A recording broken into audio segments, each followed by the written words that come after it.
శ్రీ విష్ణు రూపాయ నమశివాయ. విష్ణు చిత్తుల వారి భక్తికి మెచ్చి విష్ణుమూర్తి తనని తాను ఆయనకి సమర్పణ చేసుకుంటా అన్నారు. చూడండి ఎలా చేసుకుంటారు అంటే, దానికోసమే భూదేవిని భూమి మీదకి పంపించారు. ఒకసారి విష్ణు చిత్తుల వారు తోట పని చేసుకుంటూ ఉంటే అక్కడ ఒక పసిపాప దొరుకుతుందన్నమాట. ఆవిడే ఆండాళ్ తల్లి గోదాదేవి, భూదేవి అంశతో అయోనిజగా జన్మించిన తల్లి.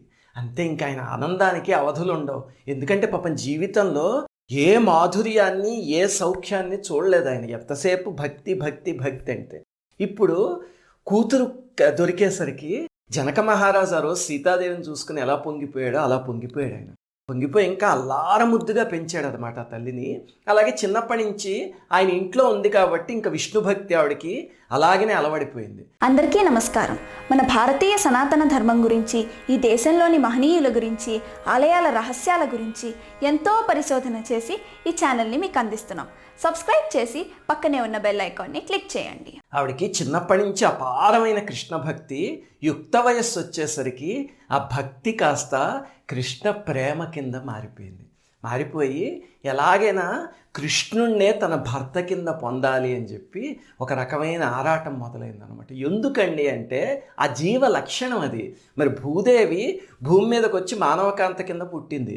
ఆవిడికి తన భూదేవిని అనే స్పృహ ఉండదు. తన మామూలు మనిషిననే అనుకుంటుంది మానవకాంత కింద పుట్టినప్పుడు. కానీ జీవలక్షణం ఉంటుంది కదా మరి. అందుకని నారాయణుడే పతి అంతే మొదటి నుంచి. అయితే విష్ణు చిత్తుల వారు ప్రతిరోజు మాలలు చేసి స్వామి అర్పణ చేసేవారు. శ్రీవిల్లిపుత్తూరులో ఉన్న వటపత్ర సాయి ఆలయంలో అని చెప్పుకున్నాం కదా. కొన్నాళ్ళకి ఏమవుతుంది, ఈవిడికి యుక్త వయస్సు వచ్చేసరికి తండ్రి చేసిన మాలలన్నీ తను ఒకసారి అలంకరించుకుని సిగలో ముడుచుకొని ఒంటి మీద పెట్టుకుని ఎలా ఉన్నానో అని సింగారం చూసుకుని తన కృష్ణుడికి సరిపోతానా లేదా అని చూసుకుని ఆ మాలలు తీసి మళ్ళీ బొట్లో పెట్టేసేది.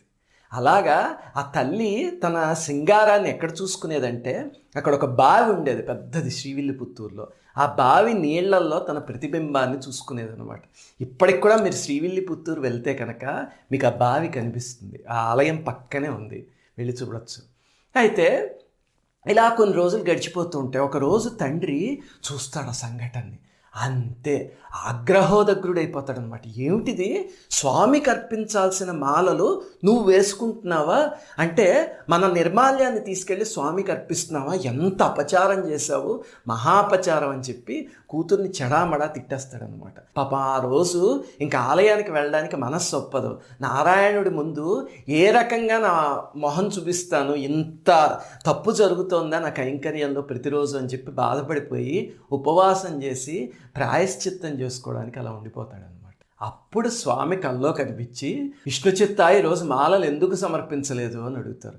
అడిగితే స్వామి, పెద్ద అపచారం జరిగిపోయింది స్వామి, నా కూతురు నీకు ఇవ్వాల్సిన మాలల్ని తను సింగారించుకుంది, ఆ నిర్మాల్యాన్ని నీకు సమర్పిస్తోంది, ఎంత తప్పైంది స్వామి అని చెప్పి చెంపలేసుకుంటారు. అంటే అప్పుడు స్వామి అంటారు, భలే వాడివయ్యా, నువ్వేమనుకుంటున్నావు, నీ కూతురు అలంకరించుకుని ఇచ్చిన మాలలంటే నాకు ఎంత సరదా, ఆవిడ మేని పరిమళం ఉంటుంది కదా, అసలు ఆ పరిమళం నాకు సోకగానే నాకు చాలా సంతోషంగా ఉంటుంది, తీసుకొచ్చి ఆ మాలన్నీ నాకు వెయ్యి అంటాడు.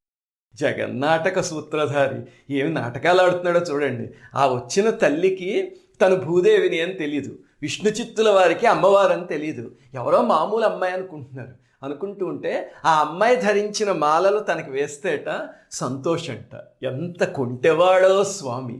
అసలు స్వామికి ఆ మాలలు ఎంత ప్రీతి అంటే, ఇప్పటికీ భాద్రపద మాసంలో అమ్మవారు సింగారించుకుని మాలని శ్రీవిల్లిపుత్తూరు నుంచి తీసుకువెళ్ళి తిరుమలలో స్వామికి అర్పిస్తారు. అక్కడ స్వామికి అలంకరిస్తారు. అదొక సేవ అన్నమాట, సంవత్సరానికి ఒకసారి జరుగుతుంది.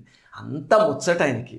మనకి శ్రీకృష్ణదేవరాయల వారు ఒకసారి శ్రీకాకుళ ఆంధ్ర మహావిష్ణువు దగ్గరికి వెళ్తారు. శ్రీకాకుళం అని కృష్ణా జిల్లాలో ఒక ఊరుంది. అంటే మన విశాఖపట్నం దగ్గర ఉన్న శ్రీకాకుళం కాకుండా కృష్ణా జిల్లాలో ఇంకొక శ్రీకాకుళం ఉంది. ఒకసారి శ్రీకృష్ణదేవరాయల వారు ఆ ఆలయానికి వెళ్తే అక్కడ విష్ణుమూర్తి కలలో కనిపించి, ఎన్నిను గోర్తునన్న వినుము, ఏమును దాల్చిన మాల్యమిచ్చు నప్పిన్నది, రంగమందైన పెండిలి సెప్పుము అని అడుగుతారు కృష్ణదేవరాయల వారిని. అంటే ఇంతకు ముందు తను ధరించి వదిలేసిన మాలల్ని నాకు సమర్పించింది చూడు నా ప్రియురాలు, మా ఇద్దరికి పెళ్ళైన అద్భుతమైన కథ ఉంది కదా, దాన్ని తెలుగులో చెప్పు అని కృష్ణదేవరాయల్ని ఆయన ప్రేరేపిస్తే అప్పుడు రాయలవారు ఆముక్తమాల్యద రాస్తారు. ఆముక్తమాల్యద కావ్యం అలా పుట్టింది. స్వామికి అంత సరదా అనమాట ఆవిడ వదిలేసిన మాలలు అంటేను. అందుకే ఆ తల్లిని సంస్కృతంలో ఆముక్తమాల్యద అని పిలుస్తారంటే విడిచేసిన దండల్ని సమర్పించిన తల్లి అని. అలాగే తమిళ్లో షూడి కుడుత్త నాచ్యార్ అని పిలుస్తారు. అయితే ఇవన్నీ బాగానే ఉన్నాయి. తండ్రికి అనుమానం వస్తుంది, ఇదేమిట్రా విచిత్రము, ఏదైనా వైష్ణవాలయానికి వెళ్తే స్వామి పైన ఉన్న నిర్మాల్యం మనకి తీస్తే మనం పొంగిపోతాము, అలాంటిది నా కూతురు ధరించిన దండలు ఆయన వేసుకోవడం ఏంటి, ఇదేదో చాలా విచిత్రంగా ఉంది అని. అలాగా ఆ తల్లి పెరుగుతూ ఉంటే ఆవిడికి రంగనాథ స్వామి మీద ప్రేమ ఇంకా పెరిగిపోతుంది, కృష్ణుడి మీద. ఎలాగైనా ఆయన్ని చేరాలి అని. అంటే మనం అనుకుంటాం ఏదో భూదేవి కదా కిందకు వచ్చింది, టక్మని వెళ్ళిపోయి ఉంటుంది కృష్ణుడి దగ్గరికి. ఒక్కటి గుర్తుపెట్టుకోండి, ఆ తల్లి మానవకాంత రూపంలో వచ్చింది.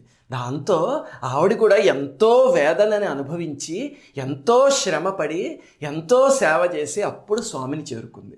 ఇంతకీ ఎలా జరిగింది అంటే, ఒకసారి తండ్రి భాగవతం చెప్తూ అందులో ఈ గోపికలు రాసలీలకి ముందు కాత్యాయని వ్రతం అని చేస్తారు కదా, దాని గురించి చెప్పారు. కృష్ణుడిని పొందడానికి వాళ్ళు ఎంత కష్టపడ్డారో అని. అప్పుడు ఆ తల్లికి ఒక మార్గం తెలిసిందనమాట. ఓహో, కృష్ణ పరమాత్మని పొందాలి అంటే కాత్యాయని వ్రతం చెయ్యాలి, సరే అయితే నేను కూడా చేస్తాను అని చెప్పి అప్పుడు మార్గశిర మాసంలో ఆ వ్రతం 30 రోజుల పాటు చేసింది తల్లి. ఆ చేసినదే మనం ధనుర్మాస వ్రతం అంటాం అన్నమాట. 30 రోజుల పాటు ప్రతిరోజు తెల్లవారుజామునే లేచి స్వామి మీద ప్రతిరోజు ఒక అద్భుతమైన పాశురం పాడి స్వామిని సేవించుకుంది. ఇప్పటికి కూడా ఆ పాశురాలు కానీ ధనుర్మాసంలో అంతే శ్రద్ధగా తెల్లవారుజామున చేయగలిగితే యోగ్యులైన జీవిత భాగస్వామి మగవాళ్ళకైనా ఆడవాళ్ళకైనా వచ్చి తీరతారంటంలో సందేహం లేదు. నన్ను చాలామంది ఆడపిల్లలు మగపిల్లలు కూడా అడుగుతూ ఉంటారు, ఏమండి మేము ఒకళ్ళని ప్రేమించాము, మా ఇంట్లో వాళ్ళు ఒప్పుకోవట్లేదు, వాళ్ళనే పెళ్లి చేసుకోవాలంటే మార్గం ఏదైనా ఉందా, ఏమన్నా మంత్రం ఉంటే చెప్పండి అని. ఇది ఒకవైపు.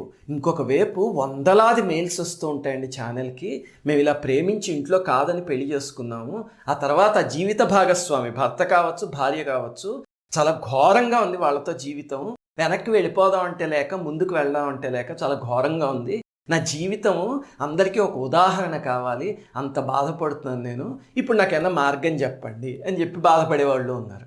ఇలాంటి సందిగ్ధంలో ఉన్నారనుకోండి, ఎప్పుడు చిత్తశుద్ధితో ధనుర్మాస వ్రతం చెయ్యండి. ఆ 4 రోజుల పాటు చేస్తే భగవంతుడు అనువైన జీవిత భాగస్వామిని ఇవ్వడం ఖచ్చితం. అది ఆ అనువైన భాగస్వామి మనం ప్రేమించిన వాళ్ళ కాదా అనేది భగవంతుడికి తెలుసు. ఎందుకంటే ప్రేమించినప్పుడు బాగానే ఉంటుంది, కానీ తర్వాత ఆ భాగస్వామిని కట్టుకున్నాక జీవితం నరకప్రాయం అనుకోండి, జీవితం అంతా ఏడుస్తూ కూర్చోవాలా, ఆ మొట్టమొదట బాగున్నా సరే అది స్వామికి తెలుసు కాబట్టి అద్భుతమైన భాగస్వామిని ఇస్తారు.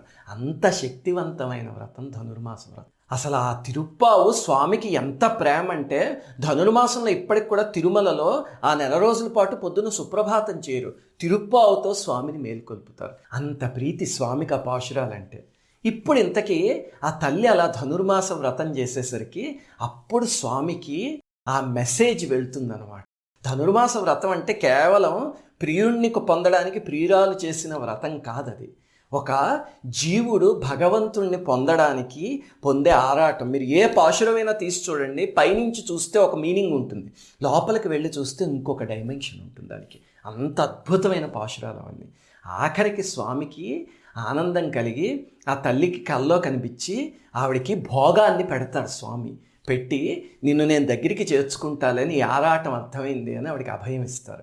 ఆ భోగం పెట్టిన రోజే భోగి పండగ. తర్వాత విష్ణు చిత్తుల వారికి కల్లో కనిపించి విష్ణు చిత్త నీ కూతురు సామాన్యురాలు అనుకుంటున్నావా, కాదు నా కోసం పుట్టింది, నేను నీ కూతుర్ని వరిస్తాను అంటే, స్వామి వరిస్తారా, ఎంత సంతోషము, నన్ను ఏం చేయమంటారు అని అడుగుతారు. అడిగితే 108 దివ్య దేశాలు ఉన్నాయి కదా నావి, అందులో ఏ స్వరూపం నీ కూతురికి ఇష్టమో అడుగు, ఆ స్వరూపంలో వచ్చి నీ కూతుర్ని వరిస్తాను అని స్వామి చెప్తారు. చూడండి ఎంత అదృష్టం. అంటే ధనుర్మాస వ్రతం చేస్తే సరైన జీవిత భాగస్వామి దొరకడం ఒకటి, దొరికిన వాళ్ళతో వివాహం అవ్వడం ఒకటి, 2 జరుగుతాయి. అంటే కొన్నిసార్లు చూడండి మనకు అద్భుతమైన సంబంధం కుదురుతుంది, కానీ ఏదో ఒక చిక్కు వచ్చి ఆ సంబంధం పోతుంది. ఆ రెండిటిని అనుగుణంగా చేసేదే ధనుర్మాస వ్రతం అన్నమాట. అయితే అప్పుడు తండ్రి కూర్చోబెట్టి 108 దివ్య తిరుపతులు ఉన్నాయి కదా, ఒక్కొక్క తిరుపతి గురించి, ఆ క్షేత్రం గొప్పతనం గురించి, అక్కడ స్వామి గురించి చెప్తుంటే మీరు నమ్మరండి, ఆ స్వామి సజీవ ఆకారం తీసుకుని వాళ్ళ ముందు ప్రత్యక్షం అవుతాడు. ఎంత ముచ్చట ఆయనకి ఆ తల్లిని చేపట్టాలని చెప్పి. అంటే ఇప్పుడు చూడండి, భార్యాభర్త అన్యోన్యంగా ఉన్న దాంపత్యం ఉందనుకోండి, ఆ భార్య ఏవో 5 కొత్త బట్టలు కొందెచ్చుకుంటే ఇంటికి రాగానే ఒక్కొక్కటే కట్టుకుని భర్తకి చూపిస్తుంది కదా, అలాగ స్వామి ఒక్కొక్క దివ్య దేశంలో తన అలంకారాలు ఏవైతే ఉన్నాయో వాటితో తన పరివారంతో శ్రీవిల్లిపుత్తూరు వచ్చేసి ఆండాళ్ళ తల్లి ఎదురుగుండా ప్రత్యక్షమై రా నన్ను వరించు అని అడిగారు, స్వయంవరంలాగా అనమాట. అప్పుడు ఆ తల్లి మొత్తం 108 దివ్య రూపాలని చూసి అందులో రంగనాథ స్వామి రూపం మీద నా మనస్సు నిలిచిపోయింది, ఆ స్వామిని నేను వరిస్తాను అని కోరుకుంది తండ్రి. అంతే, వెంటనే స్వామి ఏం చేశారు, పాండ్యరాజుకి కల్లో కనిపించి వాళ్ళకి పల్లకి పంపించు, గోదాదేవిని నేను చేపడతాను, అందుకని పల్లకీలో శ్రీరంగం తీసుకురా వాళ్ళని అని చెప్తే పాండ్యరాజు పొంగిపోయి పల్లకి మేళతాళాలు అవన్నీ ఇచ్చి ఆ తండ్రిని కూతురిని ఆ గ్రామంలో ఉన్న వాళ్ళందరినీ శ్రీరంగానికి తోడుకుని వచ్చారు. ఇప్పటికి కూడా మీరు శ్రీరంగంలో చూస్తే ఆఖరి ప్రాకార వెలియా అండాళ్ సన్నిధి అని ఒక ఆలయం ఉంది. అక్కడ ఎక్కడైతే ఉందో ఆ సన్నిధి, ఆ రోజు రాత్రి అక్కడే విష్ణు చిత్తుల వారు గోదాదేవి బస చేశారు. అంటే రాత్రికి శ్రీరంగం చేరుకున్నారు, పక్క రోజు స్వామితో కళ్యాణం, అందుకని ఆ రోజు రాత్రి అక్కడ బస చేశారు. ఆ ప్రదేశం ఇప్పటికీ అక్కడ ఉంది, చాలా శక్తివంతమైన ప్రదేశం. అమ్మవారు ఒక రోజు రాత్రి సశరీరంగా నిద్ర చేసిన ప్రదేశం. అంతే, ఊరంతా కదలొచ్చేస్తుంది. ఎందుకంటే విగ్రహం ఒక మనిషిని చేపట్టడం ఏమిటి, ఎలా జరుగుతుంది అసలు ఇది అని చెప్పి అందరూ ఆతృతతో వచ్చేస్తారు. పాపం విష్ణు చిత్తుల వారికేమో ఆత్రంగా ఉంటుంది, ఏమిటి నిజంగా స్వామి చేపడతారా, లేకపోతే ఇంతమందిలో అభాసుపాలైపోతామా అని. అంతే, ఆ రోజు పొద్దున్న తల్లిని పెళ్లి కూతురు కింద అలంకరిస్తారు, అభ్యంగన స్నానం అవన్నీ చేయించి అలంకరించి ఆలయం దగ్గరికి తీసుకువెళ్తారు. అంతే, విగ్రహంలోంచి స్వామి వచ్చి చేత్తో ఆ తల్లిని తీసుకుని తనలో కలిపేసుకుంటారు. విష్ణు చిత్తుల వారికి ఒక మూల ఆనంద బాష్పాలు రాలిపోతాయి, ఆహా ఏం కూతుర్నిచ్చాడు భగవంతుడు, ఇప్పుడు విష్ణుమూర్తి నాకు అల్లుడయ్యాడా అని. ఇంకొక మూల కన్నీళ్లు కారిపోతాయి.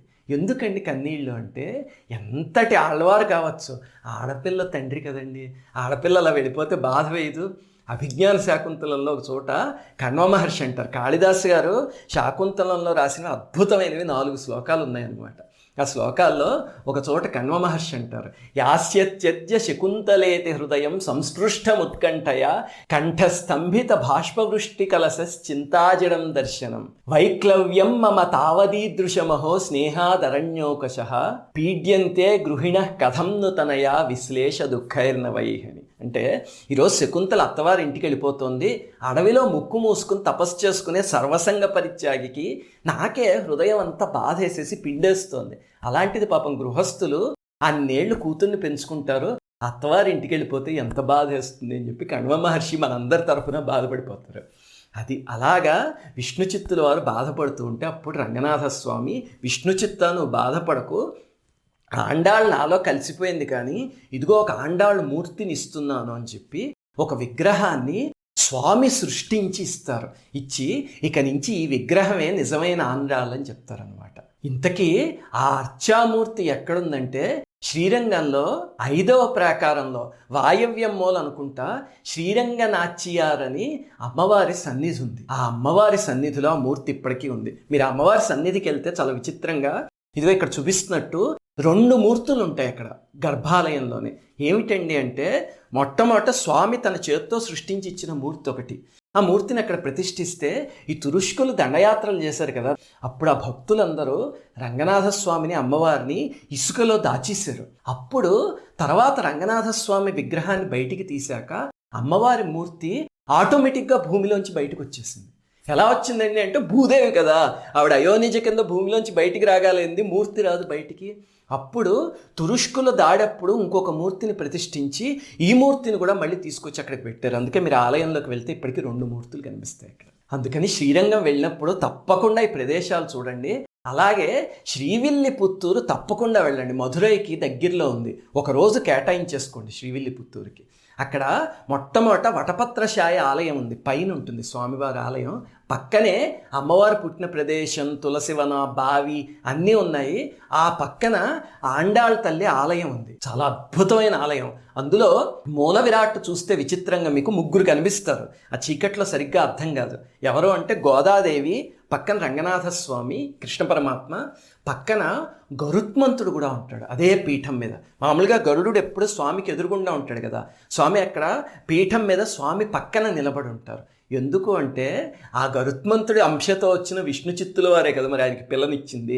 అందుకని మామగారిని కూడా తీసుకొచ్చి పక్కన పెట్టుకున్నారనమాట ఇంకొక రూపంలో. అలాగే మీరు ఆలయం నుంచి బయటకు వస్తుంటే అక్కడ ఒక మండపం కనిపిస్తుంది, అందులో నిలువెత్తు శిల్పాలు ఉంటాయండి. అసలు ఏమి శిల్ప సంపద ఒక్కొక్క స్తంభం మీద, అసలు చూడడానికి 2 కళ్ళు సరిపోవంత అద్భుతమైన క్షేత్రం. అందుకని శ్రీవిల్లిపుత్తూరు తప్పకుండా వెళ్ళండి.